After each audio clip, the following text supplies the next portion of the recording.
So, a couple of days ago, I uploaded the video where I basically talked about and tried to answer the question for anybody that was new to it, when they were reading it for the first time, like Crystal Maiden 77.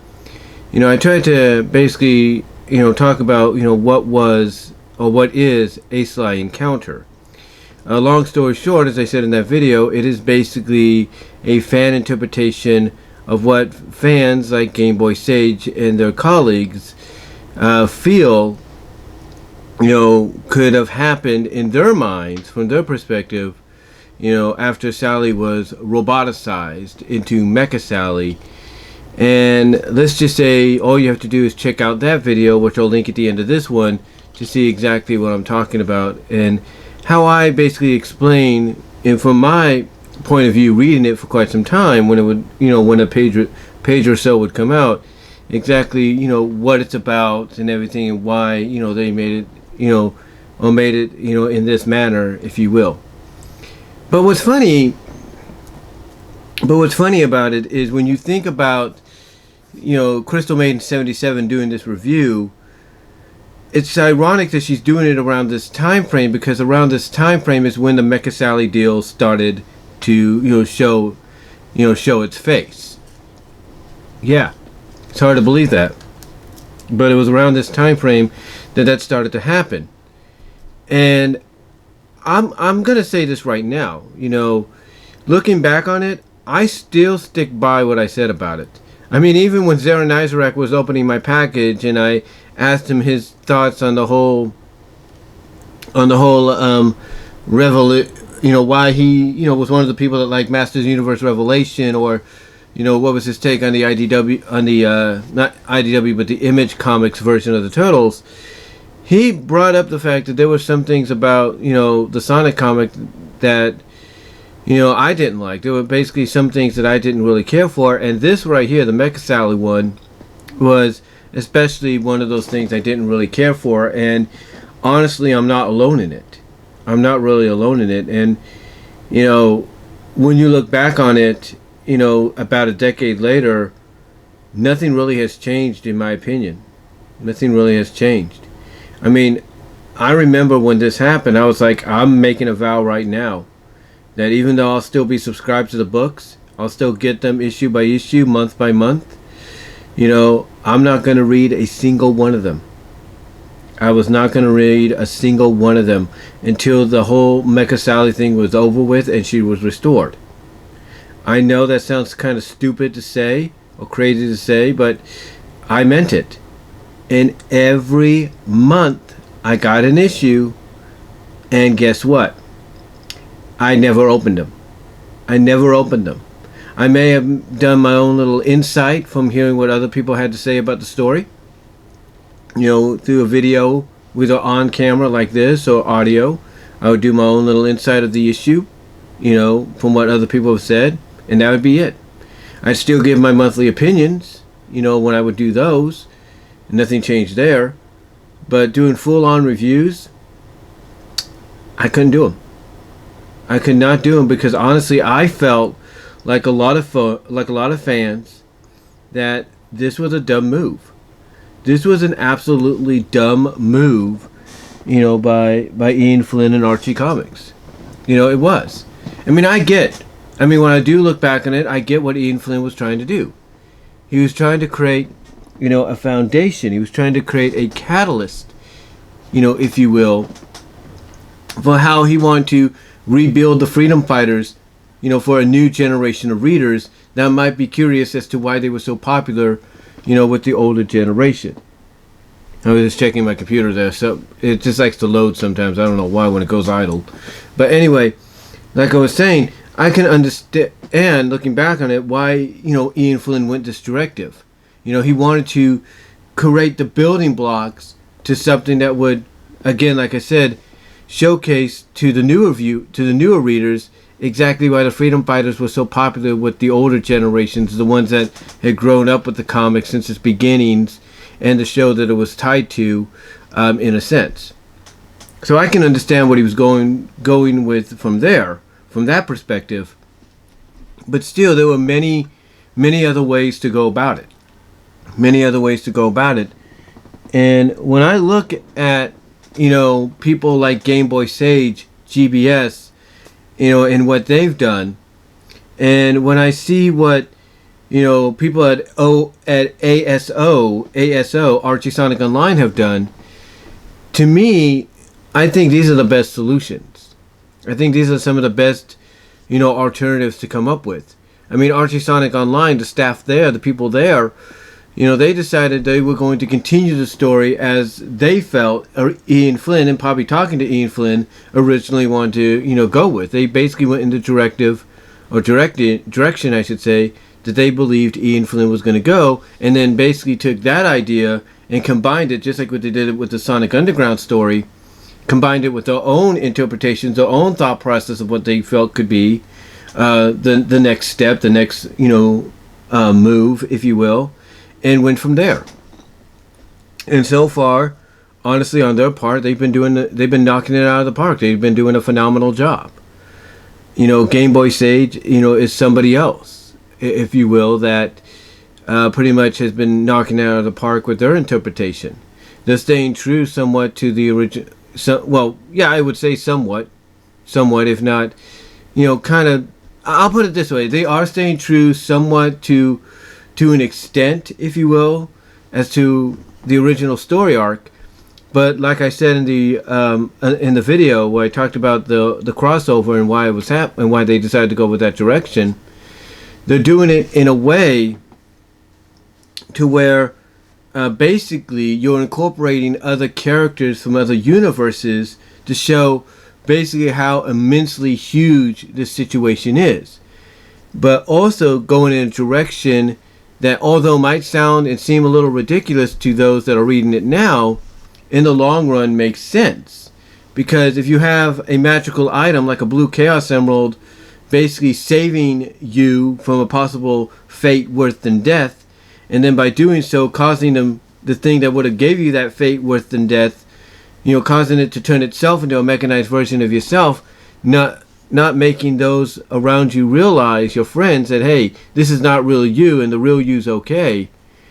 And then when you try to go tell them, you're okay, you get sucked into another dimension, another portal. To me, at first it may seem confusing and little, kind of like, why go in this direction, if you will. But in the long run, it makes sense because it still stays true somewhat to the original story, because what you're doing now is you're following Sally's story, as she's trying to go from, being in Sly Cooper's world to back to her world. So you're viewing things from her perspective, but you're also, as I said in the video, seeing that she's getting these psychic visions because of the connection with the Emerald and potentially the Mecha Sally that's in her world that all her friends believe is her. So, yeah, it's an interesting take. It's an interesting scenario. And, again, it just shows you how fans, felt about the story. Like, they wanted, like, going back to Archie Sonic Online, they saw basically that Ian Flynn was probably going to bring the story to an end, to a close, potentially very soon with the 250th issue.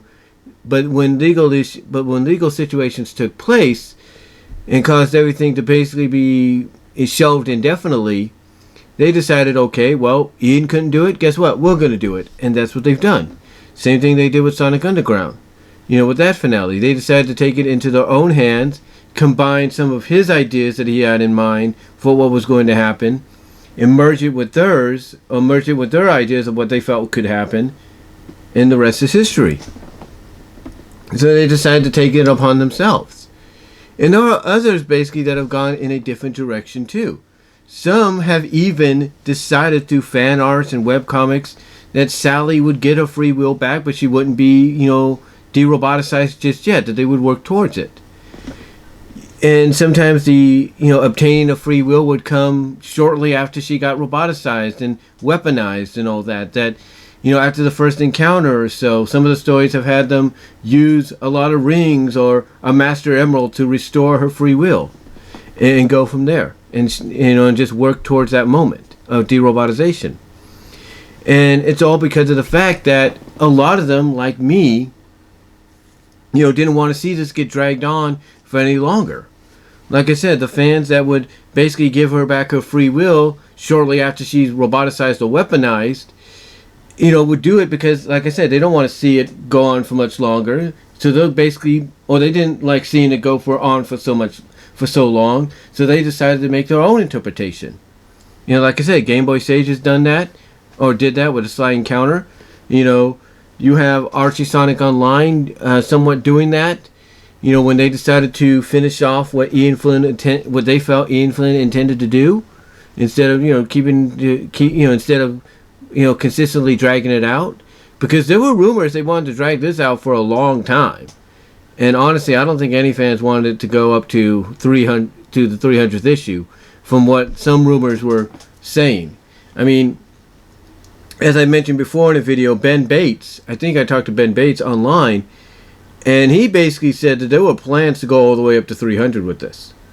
And I can tell you honestly, as a fan, I can understand going and doing a story like this for at least maybe 5 to 10 issues, a year at least, and then bringing it home, bringing it to a close.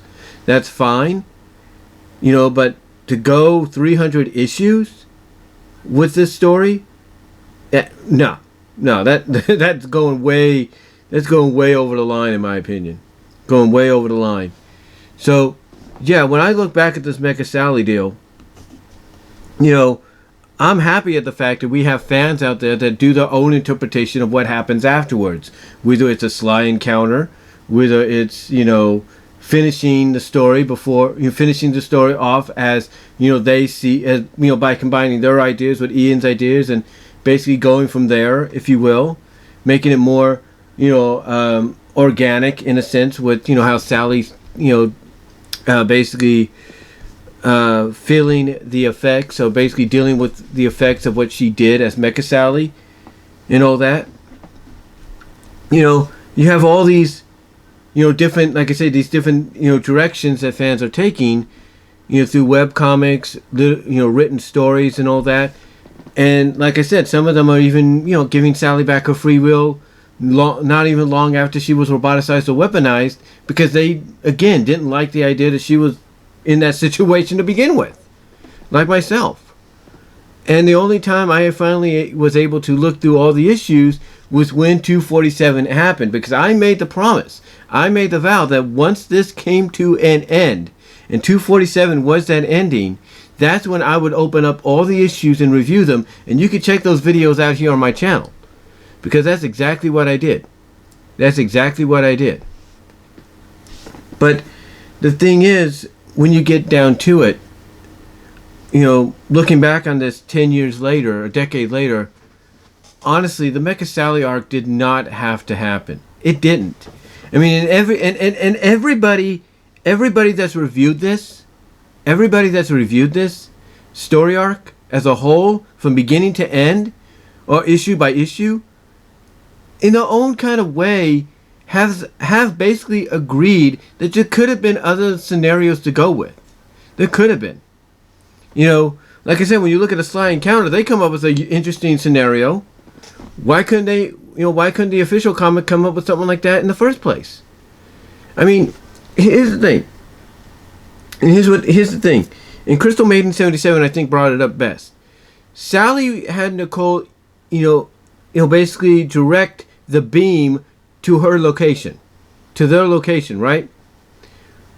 If she can have her avert the beam to their location, the roboticize the beam on the Death Egg to their location, why couldn't she have her avert the beam to the side and have it blast into the sky and hit nothing? Why couldn't she do that? It would have made sense. Yeah, Sally probably would have been injured and everything, but it's better than being roboticized. You see, there's a bunch of different directions or different areas that could have gone. And I think Ian Flynn knows that. I think he honestly knows that. And what's funny is that what he planned to make his magnum opus, he never got a chance to accomplish. He never got a chance to accomplish because of the behind-the-scenes legal issues. I mean, one of the sub arcs, or two of the sub-arcs, if you will, so two of the subplots in this story, in this overall story that span not just the main comic, but also universe. Two of the subplots had to be altered because of legal issues. I mean, Ian Flynn can come out all he wants and says, yeah, Lita and Lyko of the Wolfpack were always meant to be the ones following Sonic, Amy, and Tails on their journey to find Sally. No, that's not necessarily true. It's not. It's not necessarily true because it was hinted at and put it... Yeah, excuse me.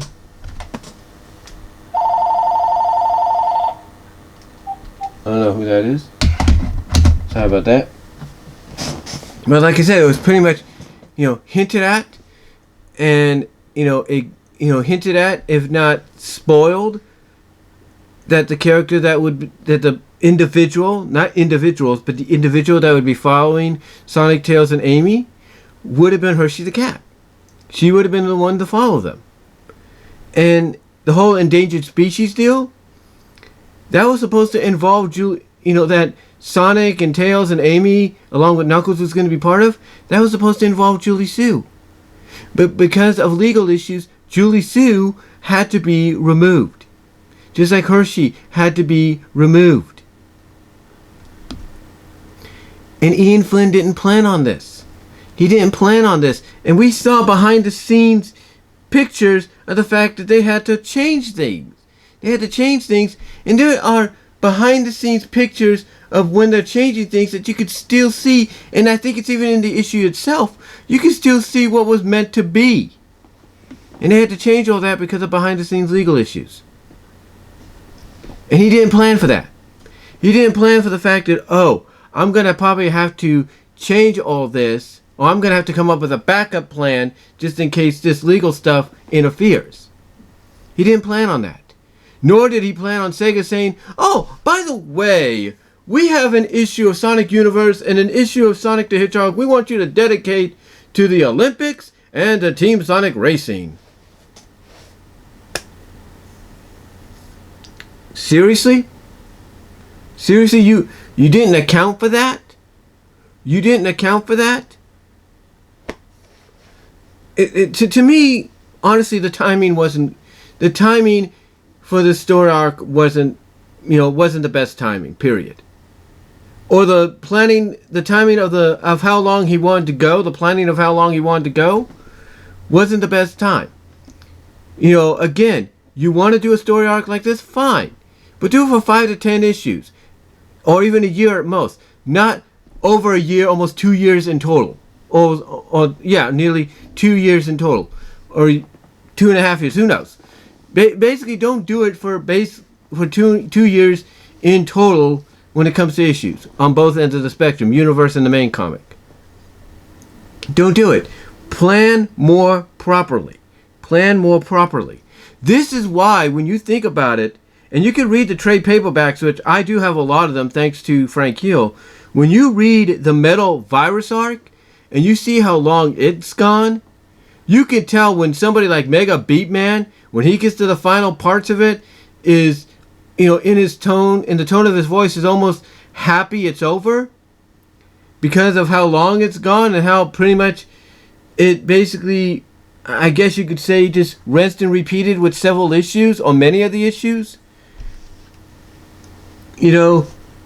It's like, when you look at the Metal Virus arc, and how long it went, and all those issues were nothing more than, like I said, rinse and repeat, you could tell that issue, that story arc, was Ian's way of making up for the fact that he didn't get to do his magnum opus in the book. His magnum opus was the Mecha Sally Death Egg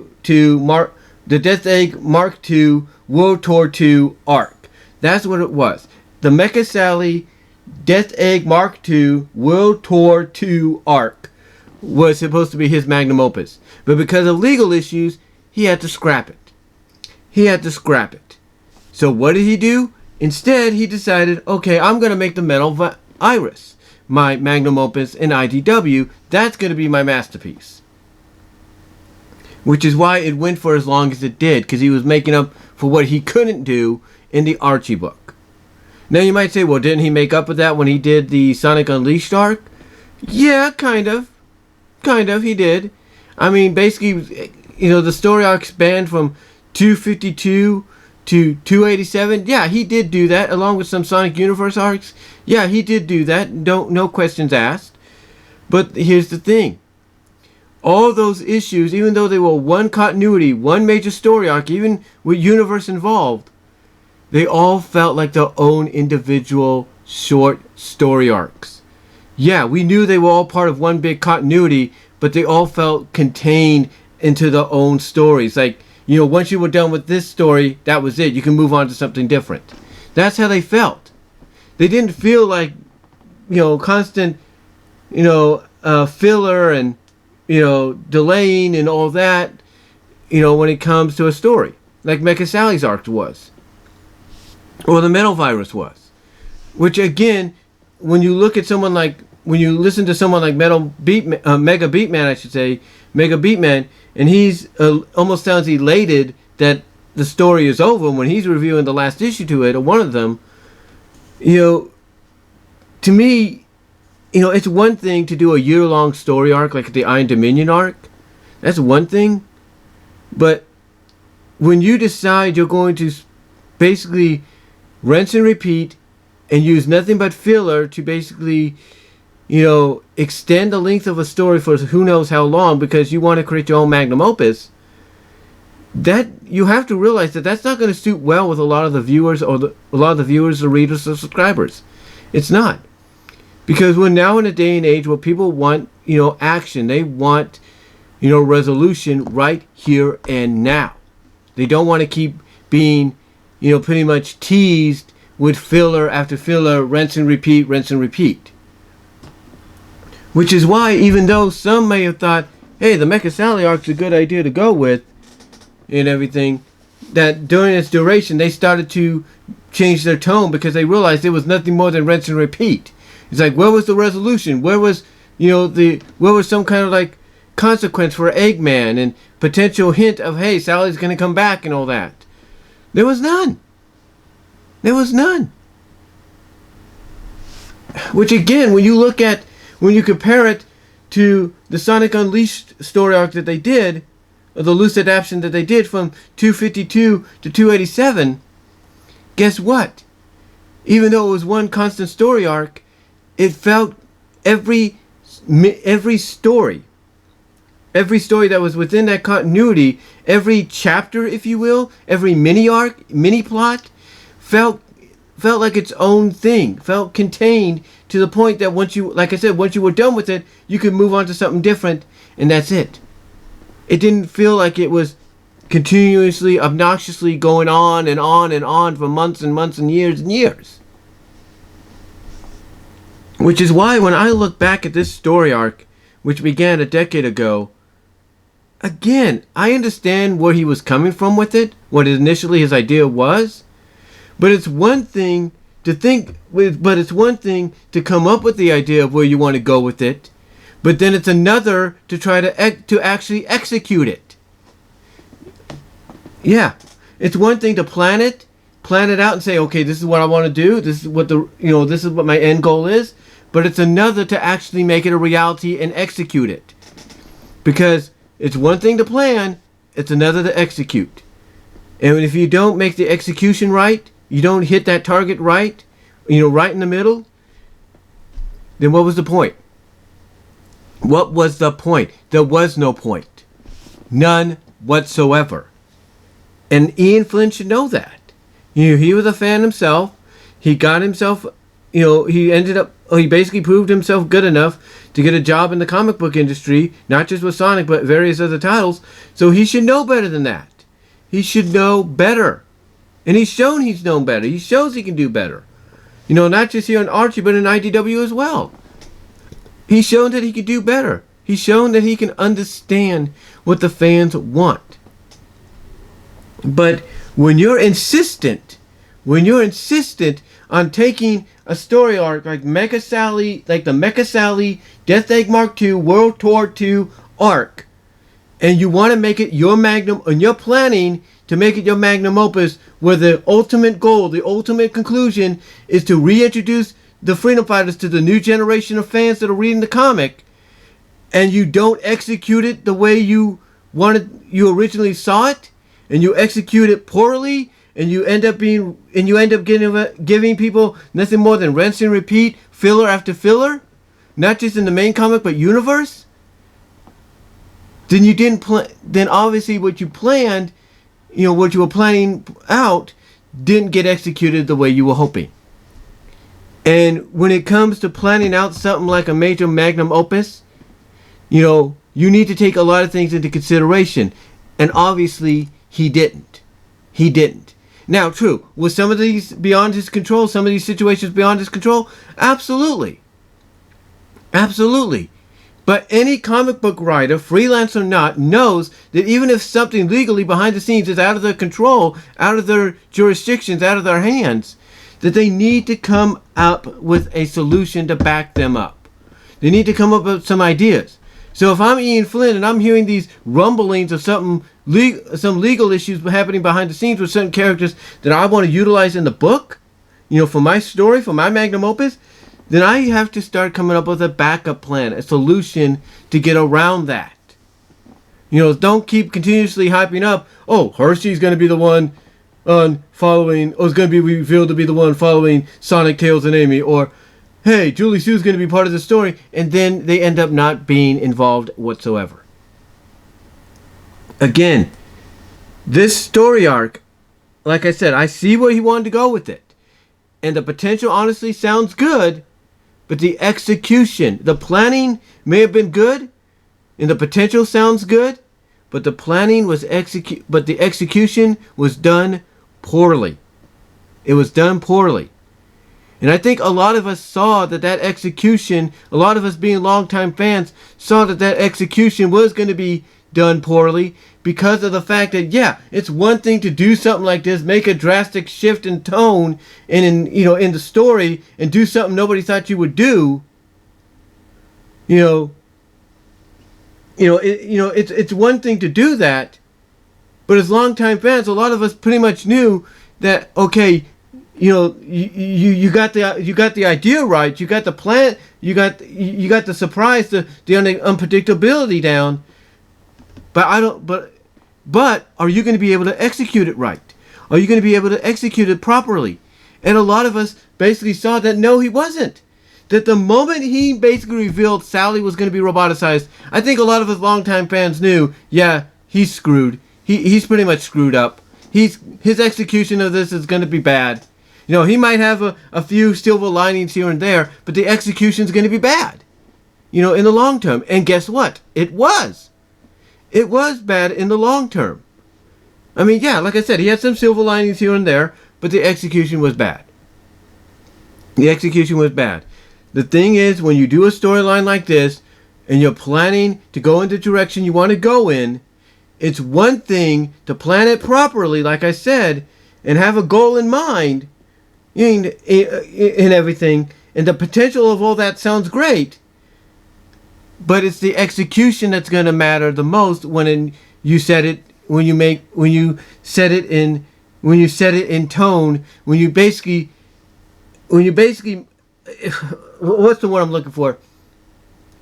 What I'm trying to say here is the planning's good, the potential of that plan sounds great, but it's the execution that's going to matter the most. And if you don't execute your plan correctly as you see it, and that's what I was trying to say, if you don't execute your plan the way you see it, it's not going to matter no matter how hard or how long you've planned it. It's no matter how long you've lined out what you want to do and all that, or outlined what you want to do and all that. That's what I was trying to say.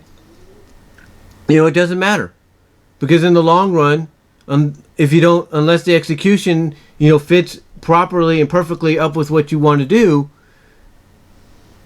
it's not going to work. It's not going to work. And a lot of us longtime fans, again, like I said, like I was trying to say, we saw the moment he roboticized Sally, we're like, he screwed up. He screwed up, because where do you go from here? How do you make it a big deal without ruining it.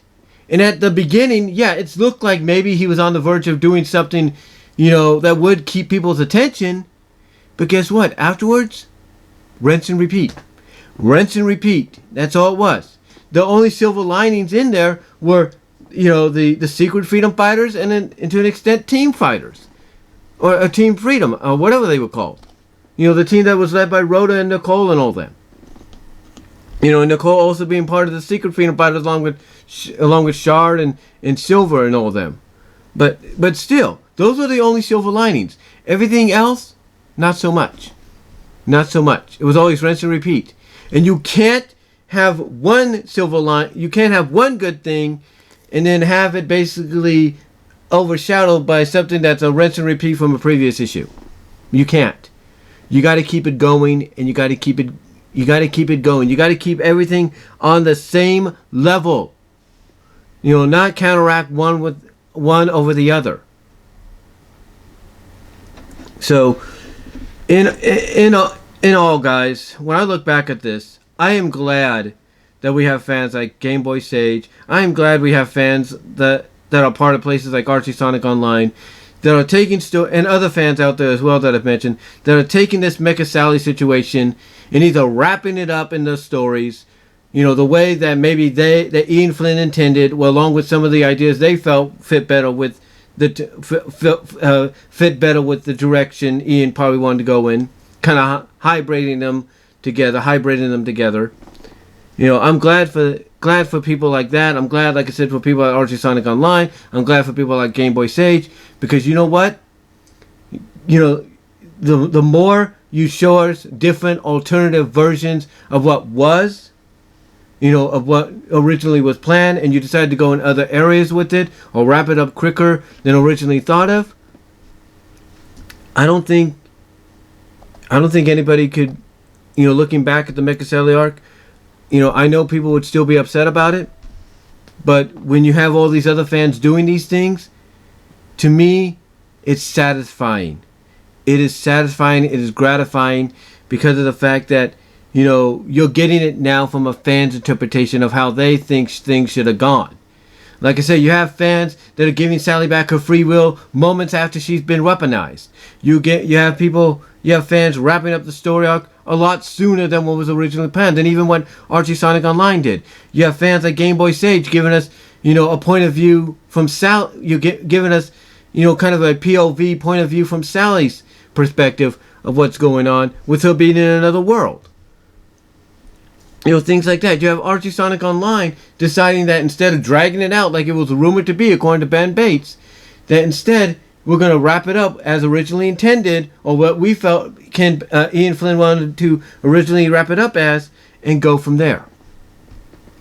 The thing is, this story arc to me is always going to remain, in my opinion, one of the most controversial, worst decisions ever made. Again, the planning, like I said, the planning, was good. The potential sounded great, for what he wanted to go with, what his goal was. But the execution of it was done horribly.